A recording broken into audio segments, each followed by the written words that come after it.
Mojopurno, September tahun 1948. Sore itu hati Kiai Sulaiman Zuhdi sedang gelisah. Sejak menerima undangan dari tadi siang, ia merasa ada yang ganjil dan tidak beres. Sebagai seorang kiai yang memiliki kepekaan spiritual dan kedekatan dengan Sang Khalik, ia seperti telah melihat sesuatu hal besar yang segera terjadi. Namun semua itu dipasrahkan kepada Sang Maha Pengatur hidup manusia. Malam itu kiai ini tidak lepas dari sajadahnya. Ia terus melakukan sholat entah berapa rakaat jumlahnya, serta berzikir, berdoa dan memohon kepadanya. Sebagai seorang guru pengamal tarekat Naqsabandiyah Kholidiyah, Kiai Sulaiman memang ahli ibadah. Ia memasrahkan apapun yang akan terjadi kepada Sang Khalik. Lelaku zikir dan mendekatkan diri kepada Allah yang merupakan rangkaian dari apa yang disebut kalangan sufi sebagai riyadoh itu sudah menjadi kebiasaan. Namun, malam itu begitu istimewa. Kiai ini terpekur di atas sejadahnya hingga subuh. Akan tetapi, Kiai Sulaiman bukanlah sosok kiai yang menghabiskan hari-hari di sudut masjid. Ia sangat dekat dengan masyarakat. Rumahnya menjadi pusat aktivitas pergerakan. Ia juga seorang pejuang revolusi dari tentara Hizbullah. Tak hanya itu, ia juga seorang ahli listrik. Pada tahun 1948, ketika desa-desa di hampir seluruh wilayah Kabupaten Madiun masih gelap gulita, desa Mojopurno tempat ia tinggal sudah punya listrik. Disinilah ia mendirikan pesantren At-Thohirin, sebuah pesantren yang cukup besar dan disegani di Magetan.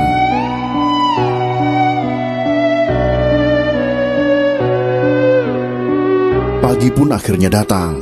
Riyadoh yang ia lakukan sepanjang malam itu telah memberinya mental dan kesiapan. Ia pun sudah ikhlas dengan apapun yang bakal terjadi dan menimpa dirinya. Usai sarapan yang telah disiapkan istrinya, ia bergegas pergi memenuhi undangan rapat di kabupaten.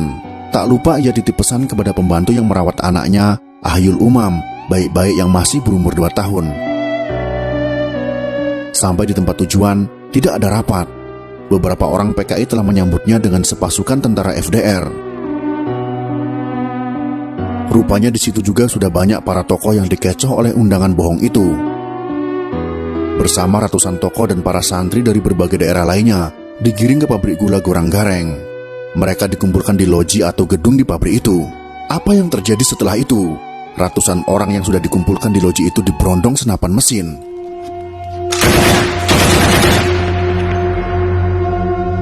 Tentara memberondong dari balik jendela. Rupanya ada satu orang yang berlindung di bawah jendela dan luput dari berondongan peluru. Rokib namanya. Ia masih kerabat Kiai Sulaiman, lalu berlindung dalam keadaan telanjang tak berpakaian. Rupanya orang-orang yang ada di situ sebelum dihabisi ditelanjangi terlebih dahulu. Masih ada rombongan lain di situ yang dikumpulkan. Kiai Sulaiman termasuk di dalamnya bersama 200 orang lainnya. Mereka tidak dihabisi dalam loji itu, tetapi dimasukkan ke dalam satu gerbong Kertapati. Mereka dibawa ke desa Soco.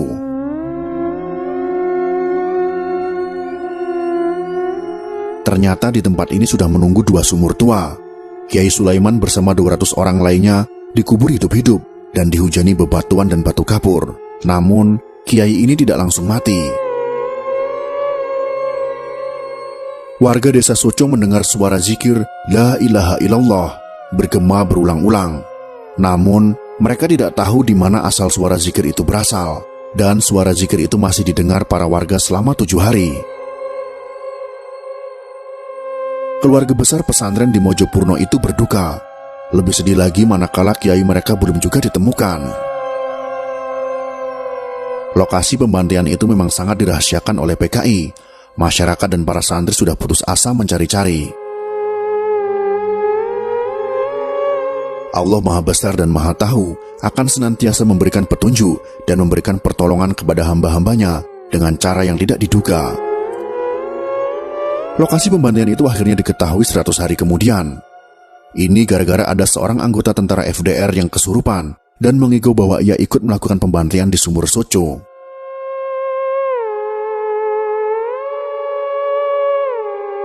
Anggota PKI yang mengigau ini akhirnya diinterogasi dan menunjukkan di mana lokasi pembantaian itu berada. Masyarakat dan keluarga korban pun berbondong-bondong menuju lokasi yang telah ditemukan. Mereka geram marah dan sedih. Sumarsono Wilis, seorang bocah yang kehilangan ayahnya, begitu mendengar cerita anggota PKI yang mengigau itu, langsung mendatanginya. Ia ingin tahu bagaimana nasib ayahnya. Begitu bertemu dengan orang PKI itu, ia tidak dapat menahan amarahnya. Ia langsung memukul kepalanya. Entah kekuatan apa yang dimiliki bocah kecil yang masih duduk di kelas 6 SD itu. Namun demikian, penggalian belum bisa dilakukan karena pada tanggal 19 Desember tahun 1948, atau 3 bulan setelah peristiwa itu, Belanda melakukan aksi kedua yang dikenal dengan agresi militer kedua. Penggalian sumur Soco baru dilakukan pada awal tahun 1950. Selain Kiai Sulaiman, beberapa kiai dan santri dari pesantren Sabilil Mutakin PSM Takeran termasuk korban di sumur Soco ini. Jasad para korban telah dipindahkan, sementara Kiai Sulaiman beserta beberapa korban lainnya dikuburkan di Taman Makam Pahlawan Kota Madiun.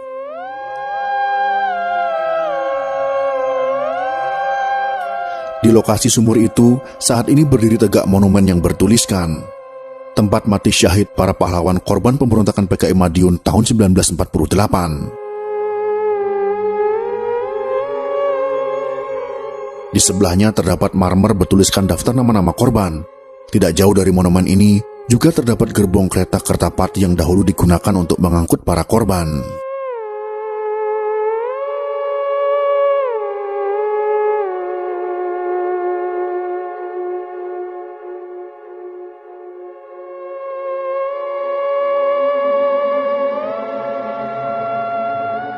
Itulah sekelumit kisah tentang kebiadaban PKI Madiun pada tahun 1948, khususnya pada Kiai Sulaiman Zudi, para kiai lainnya, serta para santri.